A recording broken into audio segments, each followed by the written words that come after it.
Okay, welcome to another class of the Peaceful Solution Character Education Program, Teachers Certification Course, Training Certification Course.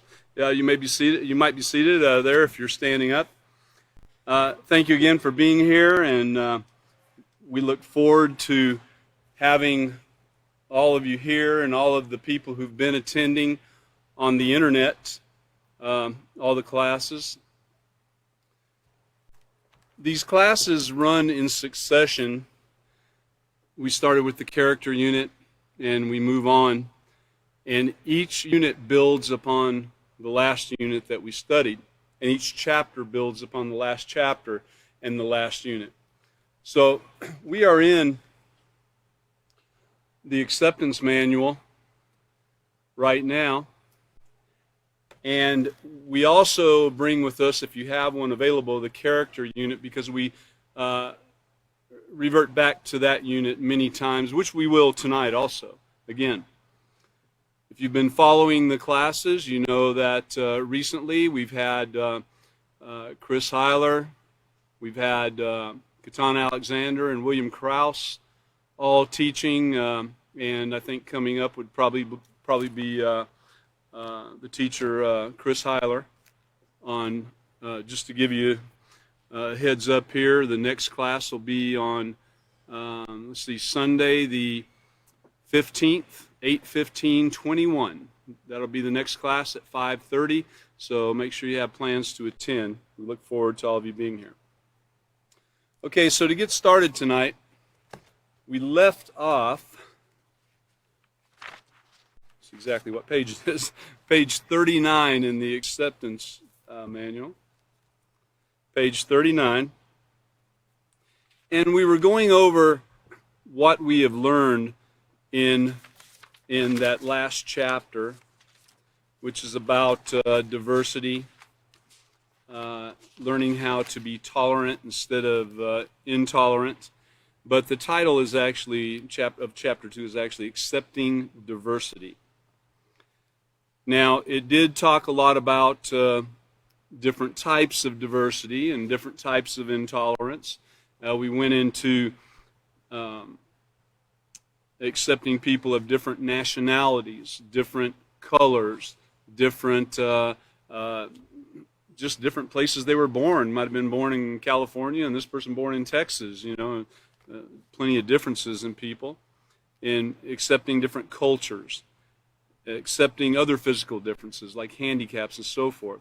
So we've talked about all of these things, and just to give it a brief overview here, see, last week we talked about, look at on page 39, look at the top of 39, and number 1, we are all unique human beings with the same desire to be needed, appreciated, and respected. And I had a note here, when someone abuses that trust and honor, you know, it's hard to get past that. Now, that can be done by anybody. It doesn't matter, you know, what color you are, what nationality you are, or whatever. You can have two people of the same color, two people of the same nationality, two people, you know, with the same physical differences or physical attributes like that. And there could be someone that abuses that trust, that doesn't focus on and respect and appreciate the other human being that they're dealing with. So we are all unique. There's not another one like us anywhere, and we do have that desire to be appreciated and respected. Last week I showed a little card here. You could kind of possibly remember that what helps you when you're dealing with someone else and thinking about them is to put them in your shoes, if you will.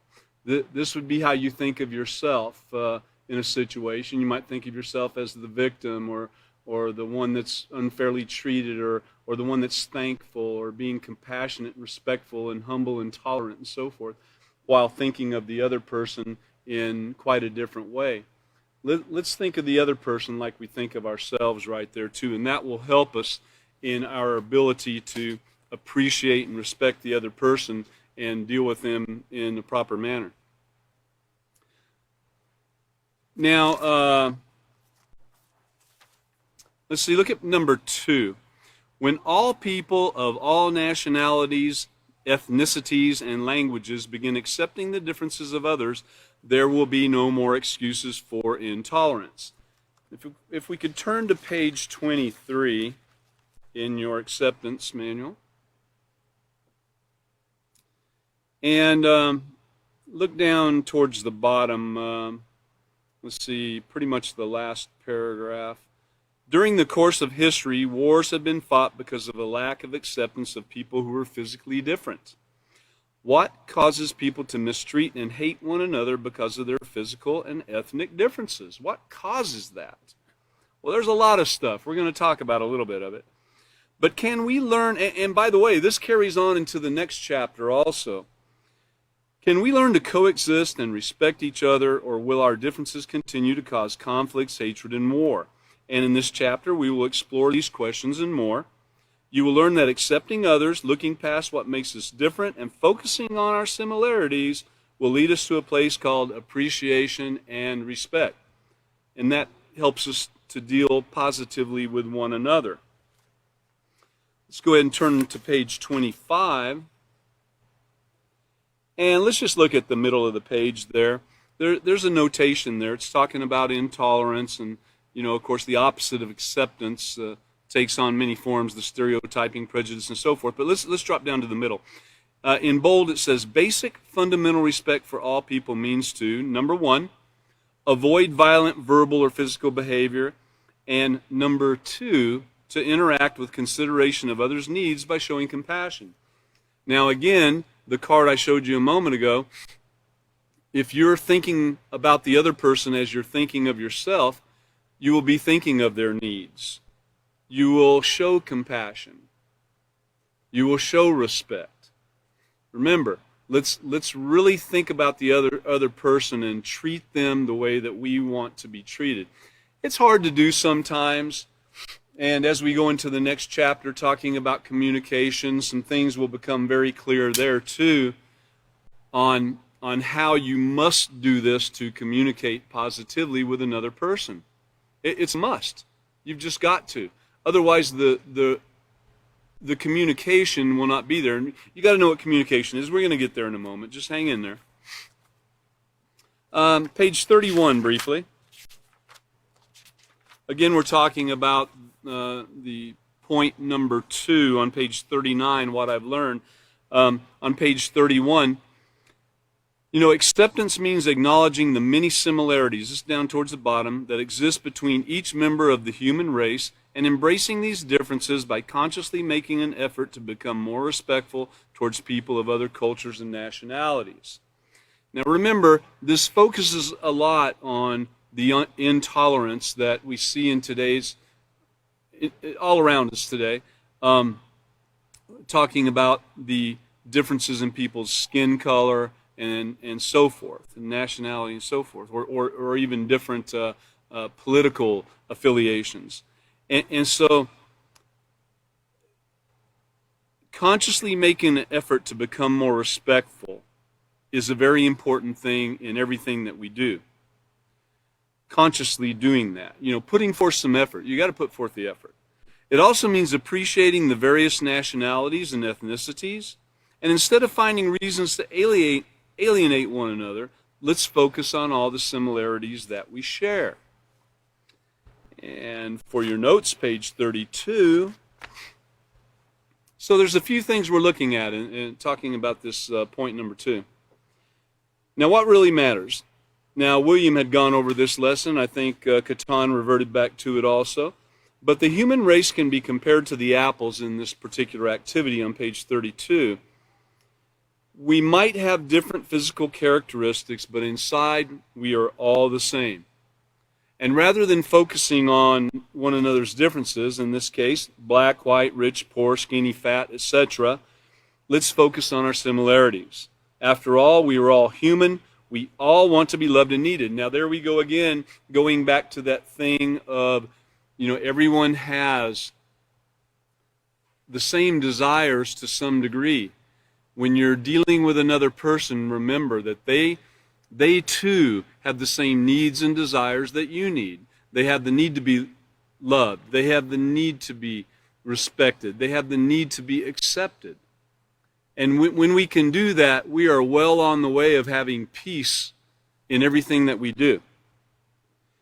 But after all, we are all human. We all want to be loved and needed. We want to fit in. We want to be accepted. And we all have the potential to learn the value of a positive moral character. In fact, that need to fit in is so strong that I remember there was some kind of survey done at a university of the new students coming in to the school, and they said the number one thing that they wanted more than anything else was to fit in. It didn't seem that the number one thing was to get educated, or the number one thing was to have a great moral character and to treat people right. Their number one thing was to fit in. So don't ever think that that's not a strong pull. And that falls into the influences and so forth that we'll be talking about also. Let's look at point number 3 on page 39. I can begin making a difference now by learning how to build rapport with others. Okay, well, back on page 35, that whole page is talking about, really kind of talking about building rapport with others. It goes into what a diplomat does and how they prepare to deal with people from other nations that come here, or actually all nations have diplomats that deal with other diplomats and other people from other places. But just to look at this, if you look at the middle of the page, actually from about the middle to the bottom, the bold print where it says, here are a few ways in which you can practice your skills in diplomatic relations. Be determined not to make derogatory remarks or put others down for any reason. That takes conscious effort also. It takes, we're going to talk about this too, but people's, the influences that we're exposed to every day, our reputations, the reputations of others. But remember the apple activity we talked about a moment ago, and avoid accepting negative concepts about others based only on their physical characteristics or places of birth. Choose your words carefully when speaking to others and communicate respectfully. Learn about some of their customs so you don't offend them, and this goes into the diplomacy also. Make them feel uncomfortable or unwelcome. We don't want to do that. By practicing these simple rules, you'll gain many friends even in a world full of hate. So a person that's doing that and trying to build that rapport really they have to work on it. They have to put forth conscious effort. I remember one of the things that we did in going out and meeting dignitaries all over, throughout the states and in Washington and so forth. One of the things we tried to do was find something about that person. We knew we were going to meet them, and find out something about that person that we could really appreciate. As an example, I remember Chuck Grassley. Before we went and met with him, we had a brief bio of him that was available online in his congressional office and or website, and some personal things about him and so forth. And one of the things that stood out to me, which I found really amazing, and I couldn't stop talking about it when I got there to see them, was he visits every district in his state every year. Every district, every year. And he has for the many years that he's been in Congress. Now that's amazing to me. I've never read of anybody else doing that. It would mean that he's on the move, something like, I can't remember exactly how many districts are there. I meant to look it up tonight, but it's a lot, and he's on the move like almost every day, going to the different districts, visiting, seeing what's going on, really putting forth some effort. To me, that was amazing, and that, we hit it off with them right away in his office, because we had something in common in that we agreed upon that, I guess, is the best way to put it. It built rapport. But we took the effort to find out something about them. Okay, and looking on down, building rapport, your teacher informs you that there's a foreign exchange student who will be joining your class, and you've been assigned as the class diplomat. The foreign exchange student does not speak your language well and is unfamiliar with the customs and practices of your nation. So your job is to help this new student feel comfortable and accepted in this new environment. You've got one day to prepare for his or her arrival to your class, and it gives a little activity there that you can do on the things that you might do to prepare for it, which would be a great activity for you to do, to think about it a little bit. Whether you write it down or not, think about it. Actually, what would you do to prepare? How would you build rapport? How would you try to make that person feel comfortable? All right, so let's go back to page 39. Now, page 39 on the fourth point says, taking the time to learn about different cultures and respecting the differences will lead to positive moral interaction. And in this interaction, when we're not judging others, remember the card, putting yourself in their shoes and letting them be in your shoes a little bit in this respect, not putting others down. And when we accept our differences and look towards our similarities, will lead us to a place called appreciation and respect and peace. And that basically is kind of what we just went over on page 35. Now look at point 5. Even when others show intolerance towards me, I'm determined to be respectful and maintain a forgiving attitude. Now, last week we talked about that a little bit, and from that point, we went back up to number 1. I have an arrow drawn there, as a matter of fact. We are all unique human beings with the same desire to be needed, appreciated, and respected. And when we can remember that, then we can remember that even when others show intolerance towards us, we can be determined to be respectful and maintain a forgiving attitude. And we talked about that forgiving. We talked about that forgiving also on page 37, and how to focus on others and remember they have the same needs as we do, and to remain unselfish, empathetic, compassionate, and respectful. And then, of course, on page 39, looking at the bullet point or the word box there, one of the most important ways to reduce intolerance is to regard others with the same care and compassion as you regard yourself. I know I've already said that many times even tonight, but that's the key. It really, really is the key. We want to find out about people. We want to find out what they like. We want to build rapport and focus on our interaction on them instead of ourselves. Keep that in mind as we go further. Now, I know those that were following on the internet last week, we had a few technical difficulties, and there was a page out of the character unit that I wanted to show, and I've got it here tonight actually. So taking a look at that, there's a young man behind the brick wall, and this is entitled, Now That We Have It, How Do We Keep It? Well, you can see this right here. That's labeled influences. I'll zoom in just a little bit there. See where it's influences coming at him? But he's got a wall built up to protect himself against those negative influences. And the way he's protecting himself is through being respectful, honest, courageous, generous, patient, having humility, having compassion, being trustworthy, and also being forgiving.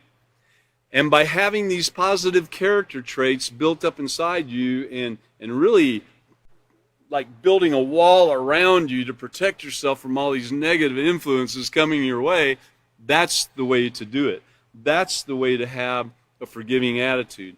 That's the way that we can treat others the same way that we treat ourselves, or the way that we want to be treated. Okay?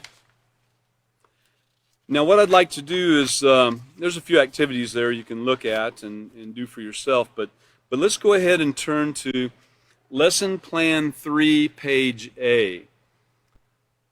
Lesson Plan 3, page A. And just reminding you that while you're turning there, for those of you that do have a book, reminding you that this is something that we have to work on every day. It's we have to practice this acceptance with all people. And one of the things that we can do is not really make generalizations about people, like, oh, yeah, they're from over there in that country. Those people are all that way, you know? That's not true. That's not true of any person from any country. All people from one country are not the same way as the others, you know? That is absolutely not true. So you can't generalize in that way. Individuals, everybody's an individual. Different people have different characters, different people have different personalities, and all people have, you know, some weaknesses and some strengths, you know, and we want to look at the strengths and the things that we can agree with and accept. So, you know, so regardless of all these things and all these differences, remembering, you know, that everybody wants the same thing deep down inside. They all need to be accepted and respected and so forth, which we talked enough about that, I think, already. So we're going to move on here to Lesson Plan 3, page A. And Chapter 3 says, positive communication leads to healthy interactions. Well, remember when I said this carries over into Chapter 3? Well, it can't help but carry over. Because once again, with the peaceful solution, everything builds upon everything else that you've already learned. That's why you can't just leave it on the shelf.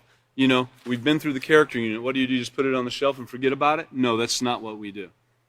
We revert back to it all the time. And as you go through the peaceful solution and you get these books lined up on your shelf, you know, well, don't just leave them up there. Let's use them, you know. I know many of us have been through several books. We've worn them out. We've written in them so much we've kind of lost track where we were at and had to start over again and make a few more organized notes and added notes and everything from notes that we've taken in class. So this is a note to the teacher. That's you, the teacher. All of us that are training to be teachers of the peaceful solution. So this is for you. We're transitioning from the last class, and so the ability to accept others of diverse cultures and beliefs is incomplete if we are unable to communicate with them in a way that is positive and effective. Now there we are, we're focusing again on the diverse cultures and different beliefs, but again, the last chapter covered like everybody. If you were considered fat or skinny or, you know, had some kind of handicap in some way, or you went to this school or that school. You know, there were so many different things that made up that diversity. So who are we talking to here in this? We're talking to everybody. So again, our ability to accept others and to talk to others is incomplete if we're unable to communicate with them in a way that is positive and effective. In fact, positive communication that is respectful, moral, and considerate demonstrates an attitude of acceptance for all people regardless of their diversity. And this applies once again to all people. So get that, an attitude of acceptance for all people. Okay, that's what positive communication will help you achieve. And what is an attitude? It says to demonstrate an attitude of acceptance for all people. Well, an attitude is something that you carry with you. Right now in this room, if we went around and did a survey of what you thought about different things, it would be based upon your attitude. You could have an attitude of caring, or you could have an attitude of non-caring. You know, it goes back to everything we've been learning. You can have an attitude of being respectful or disrespectful. It is attitude, and you know, something that we used to really push a lot in sales was that attitude is everything.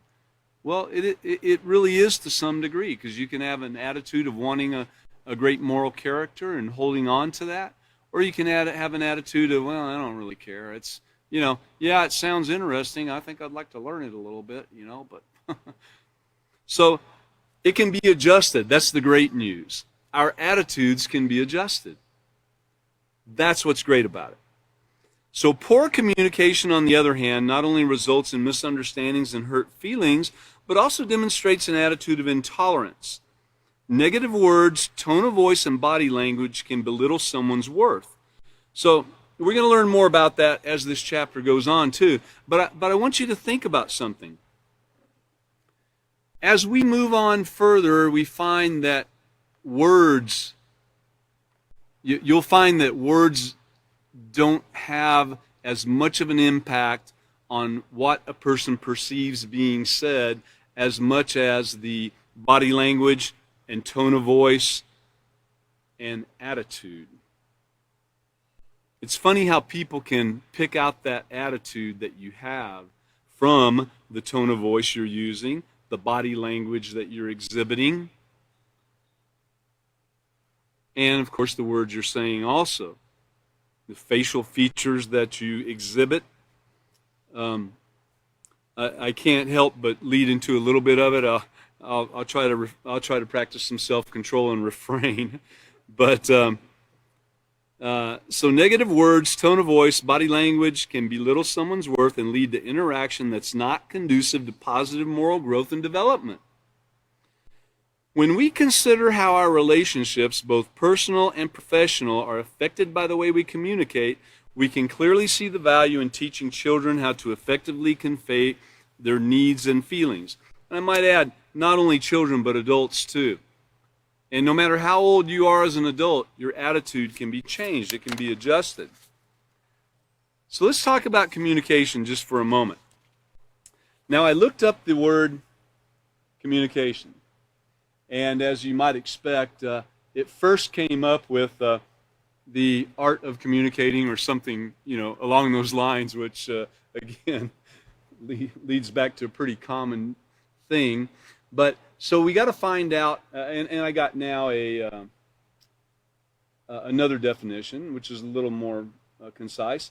A process by which information is exchanged between individuals through a common system of symbols, signs, or behavior. And then it goes on, exchange of information, and a personal aspect, rapport, and so forth. I've got more.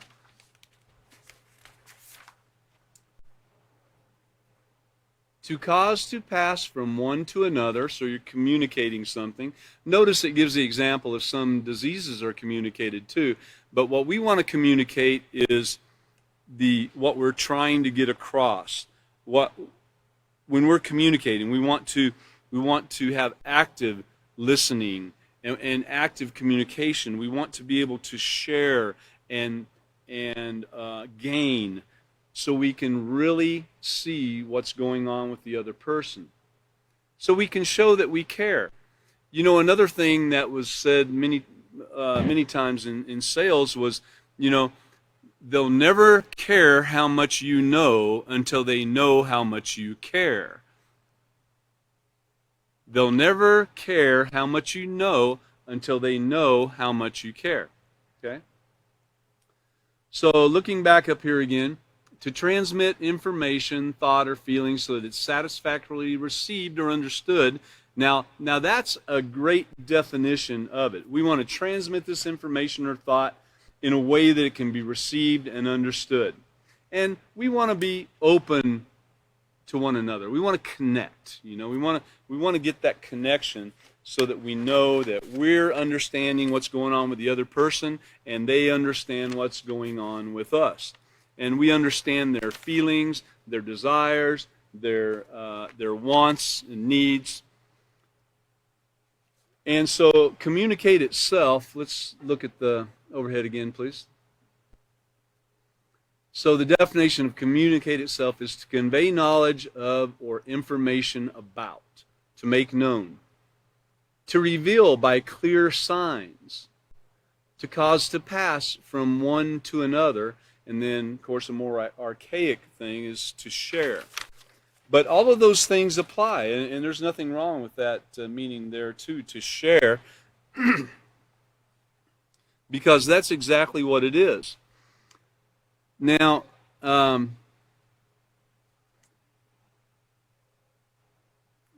we've got to remember what I showed you from the character unit there, the picture of the young man behind the wall guarding against the influences. Because the effect of influences upon communication is actually very big. I mean, it's massive. In fact, just to go back for a moment, page 60 in the character unit. Page 60 in the character unit, it says influences are all around us.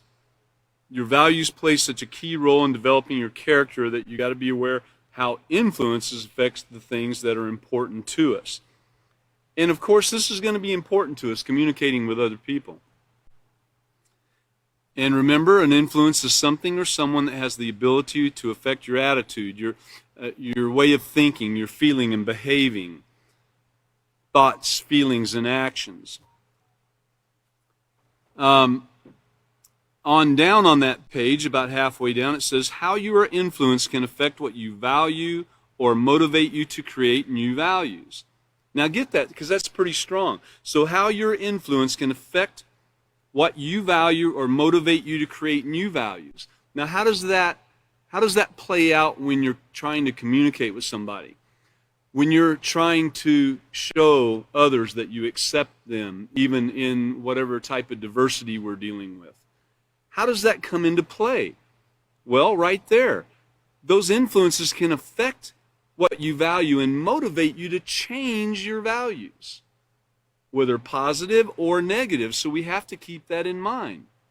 And influences come in all different sizes. Look at the bottom. This is so important to remember.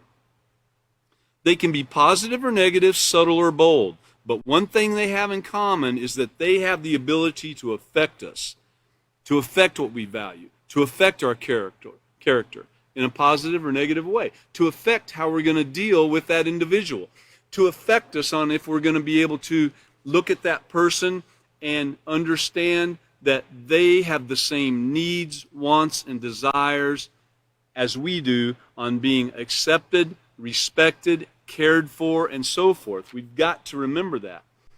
And so, what attitude? Did you see that up there at the top when it first described the influence as something that has the ability to affect your attitude? So what attitude do we have when we're beginning to deal with another party? That's so important for us to remember.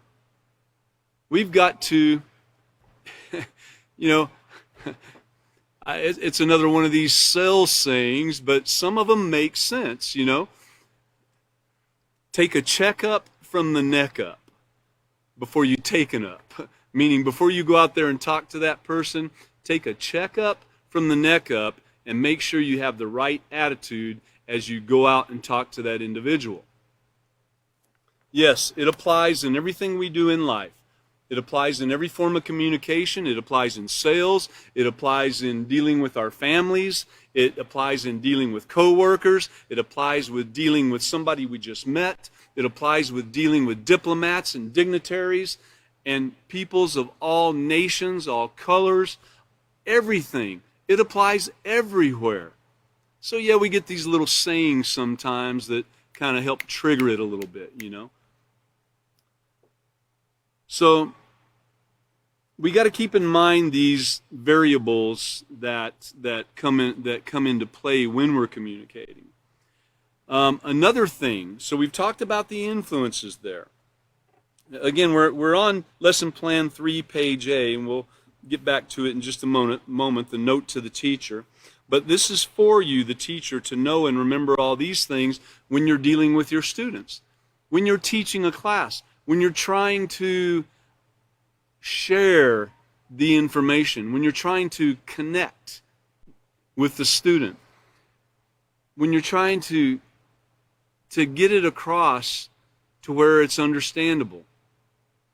We all have successes and failures in those areas. And so we can keep trying and trying to have more successes than failures. But we have to keep in mind these things. Let's again, if you have the character unit with you, it's such a valuable thing to have. And I think we were told at the beginning it would be very important for you to have it if you possibly could, if you did have one. And also knowing you can go on the internet and download that onto your phone or on your computer. You can download the books. But on the character unit on page 90, so here's another thing that's so extremely important, our reputations. What about the reputation that you have, or what about the reputation that the other individual has before you have an interaction?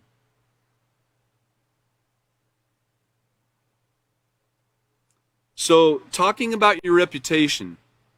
Now, at the top of the page, it says your reputation is developed over time, and it's the overall quality or character as seen or judged by people in general.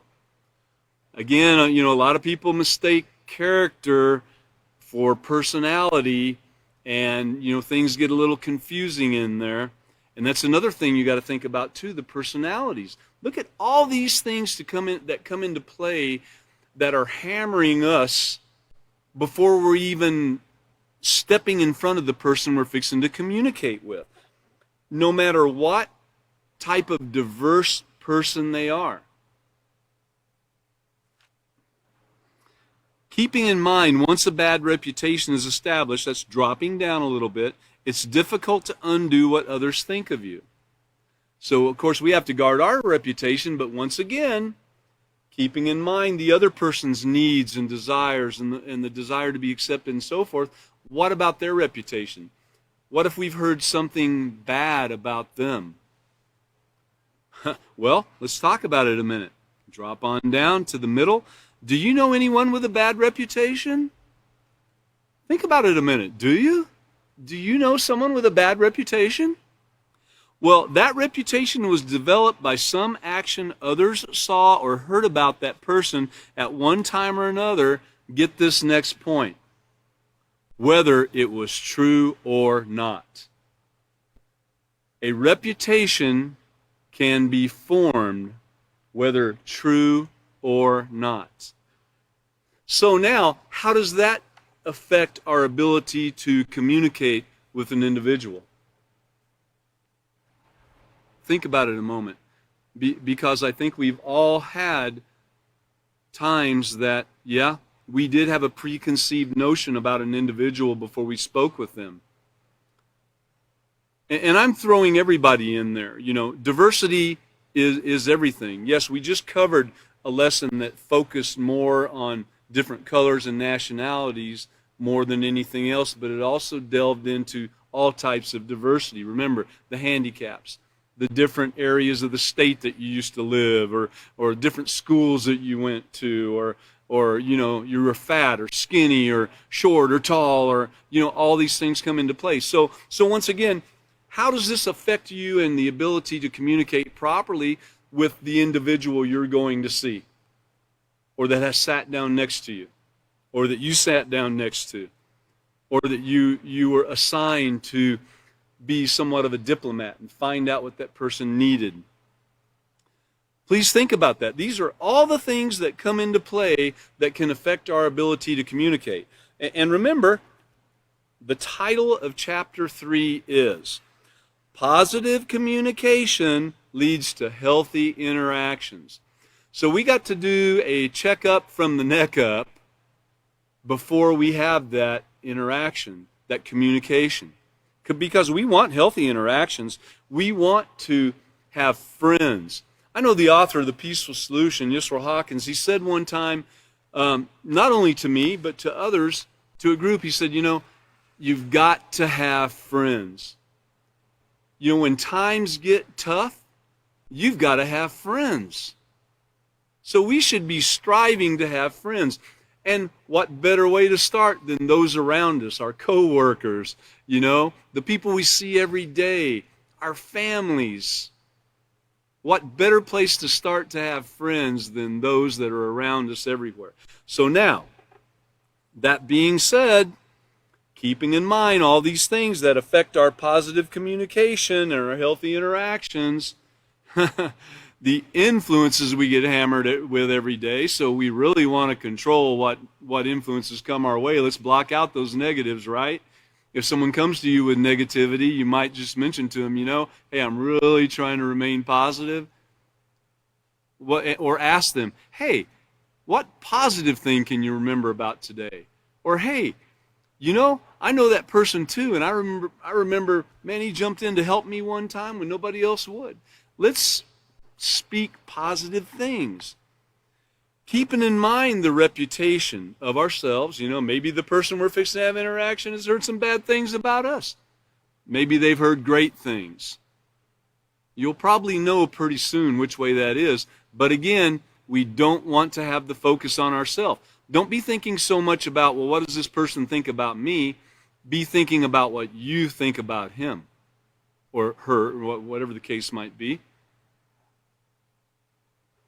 If you start focusing on yourself too much, it's probably not going to go the right way. All right, so our thoughts.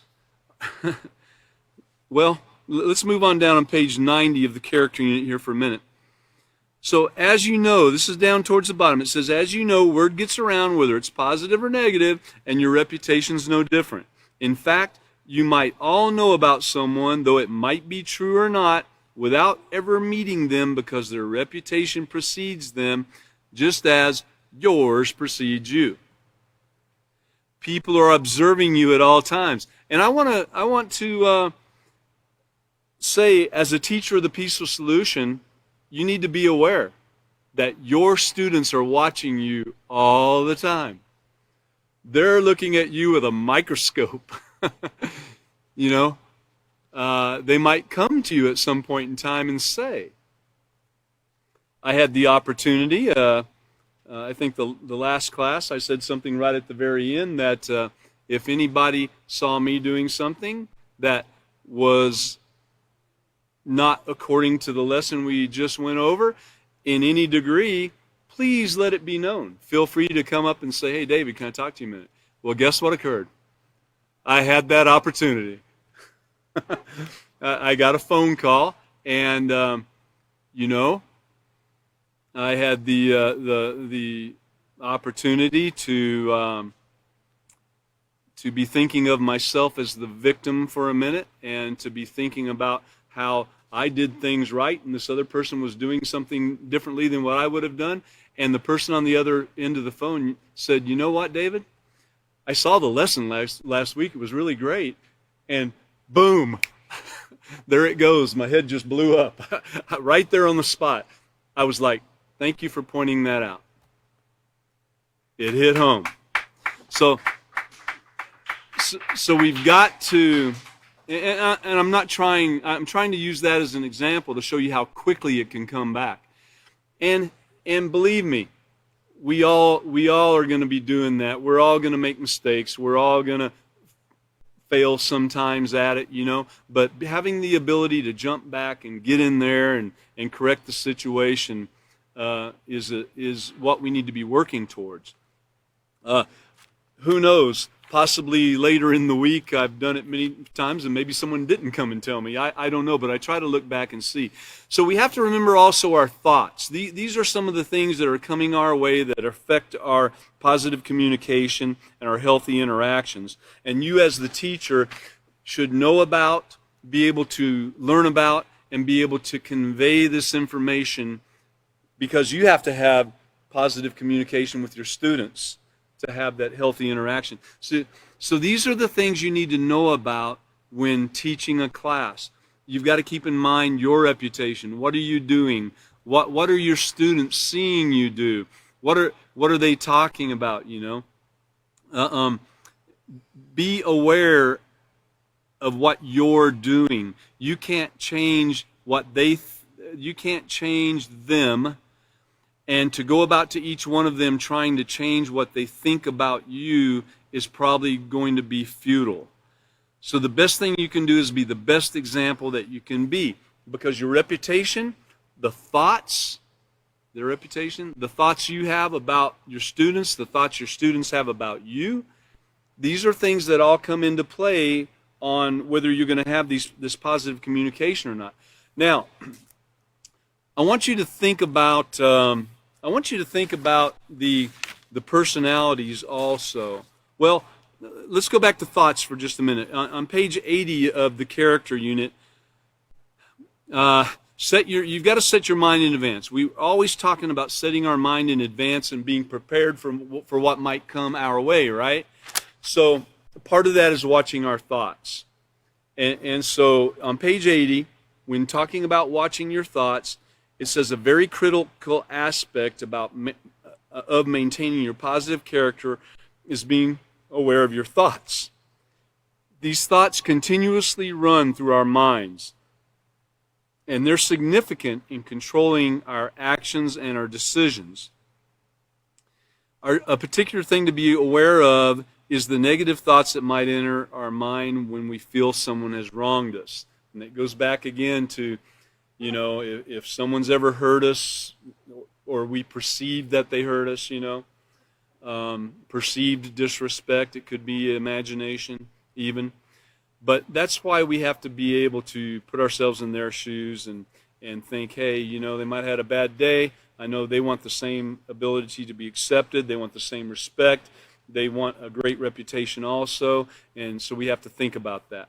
But keep in mind these thoughts that come our way. They can have an effect on us as we're teaching our students and in our daily life, in our interactions. And then personalities. On page 23 in the character unit, I told you we'd be going back to the character unit some, so don't be surprised. And I have heard the other teachers also mention that it'd be a great idea to have your character unit, because we will be reverting back to that on a consistent basis. And as we move on to the next units, we'll be dropping back to along the way, because the character unit is the foundation of all this. We've got to get that down. We've got to get it in our heads. Turn to page 23 of the character unit if you have it available. Now, this starts out by saying, what is personality?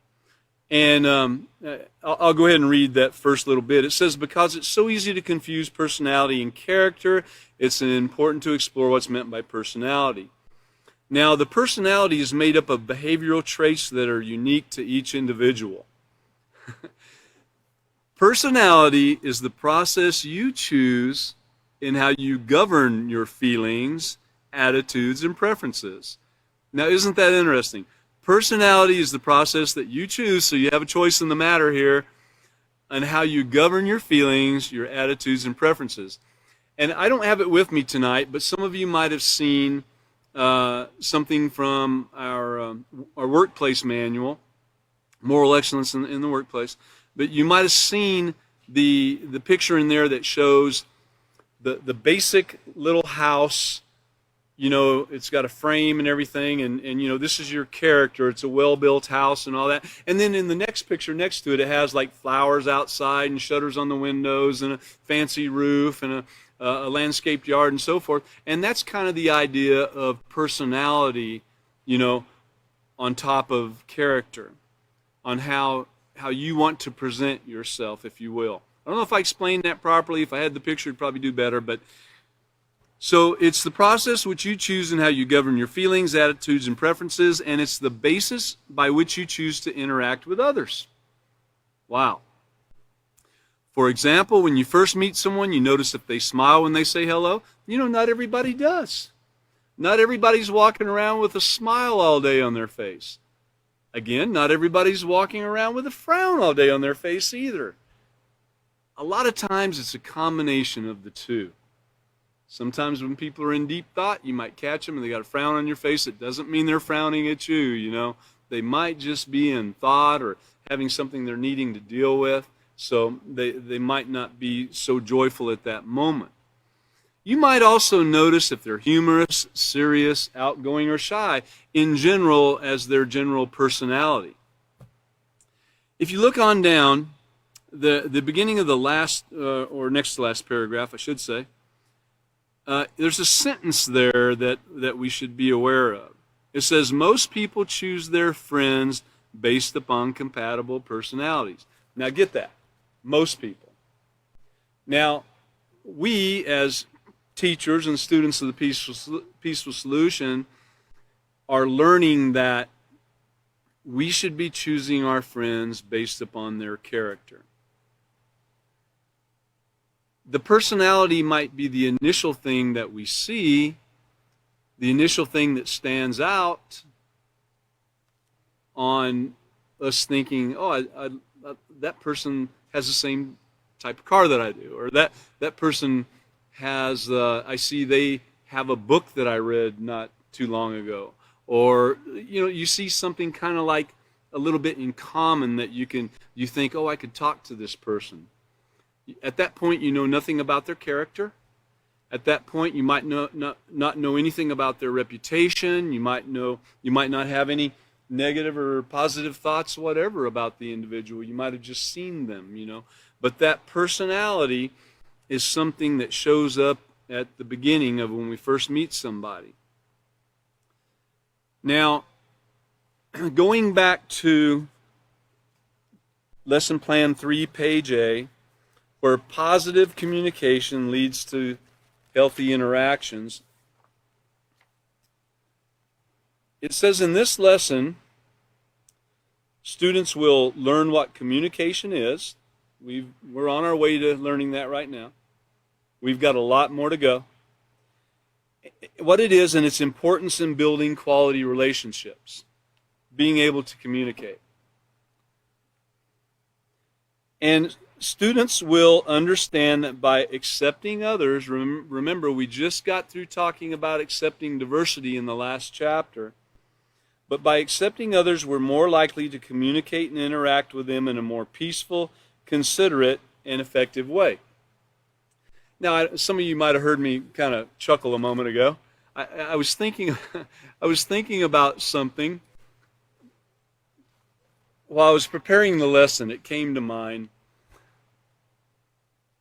that I've seen different people out there. Like right now, I'm looking out here in the audience, and I see quite a few people. I see most of you are dressed what I would say is very moderate, which we do teach in the Peaceful Solution, by the way. Is trying not to offend people by having possibly a more moderate dress than the wilder things. But I thought about, what if I was assigned to go talk to somebody, and as I got closer to them, I realized that it was that person over there with their hair sticking straight up, and it was pink, and they had, piercings all over them and everything, and I personally would have a bit of I would have to adjust my attitude. I would have to definitely take a checkup from the neck up and make sure my attitude was right before I talked to this individual, and knowing that even though I would not do that, and there probably would be a few character issues involved in there somewhere too, but knowing that my job was to speak with them and find out what their needs and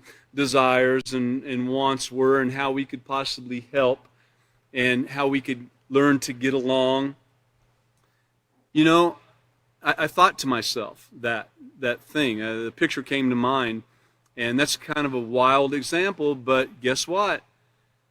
It might not be that wild after all, because we have had many classes where there were people that differed quite a bit from us, quite a bit of diversity there in the way a person looked, whether they were fat, skinny, what color they were, what tall or short, or whatever the case might be. We've also had those that didn't dress or present themselves as moderately as we might have, but we still dealt with them. We didn't make fun of them. You can't do that. To get along with somebody and to have positive communication and to show the acceptance of others, You know, we got to think, okay, well, this person is a little bit different than me, but I wonder what positive qualities they have. I'm sure they've got some, you know. And so anyway, I wanted to just mention that too, is that sometimes you'll see some strange things, okay? Now, the last point on Lesson Plan 3, page A, is that students will learn to appreciate that positive communication leads to healthy interactions, which in turn promote a more harmonious and unified way of life. So keep in mind that that's a fact. I was hoping to get a little bit further, but we didn't quite get into the lesson plan much further. So the note to the teacher is what we just went over. You, the teacher in training, this is what you've got to learn and be able to convey to the student as we go on further. And I look forward to the rest of this chapter. If some of you have looked ahead, we've got some activities coming up where, you know, and I told you I'm trying to practice some self-control, but, you know, how you say it, not necessarily the words you say, means a lot. That's just a little tidbit. Keep it in mind. It's coming up probably in the next lesson or two. So it's something you could look forward to. Thank you very much. And keep in mind that, I'm sorry. So next Sunday on 8/15/2021, let's make sure I've got that date. 8/11/2021, the next class Wednesday. Let me try to get this straight one more time, okay? I believe I said the next class would be on Sunday, 8/15, and I need to correct that. And the next class is actually on Wednesday, 8/11/2021. So I think I've got that straight now. Is everybody there with that? Wednesday, 8/11/2021 at 5:30, okay? Then we'll have another class on Sunday, hopefully, after that. But the next class is on Wednesday, okay? Thank you very much for being here. All of you out there on the internet, and all of you that are here, all of you teachers in training in the Peaceful Solution Teacher Certification course. Thank you. Look forward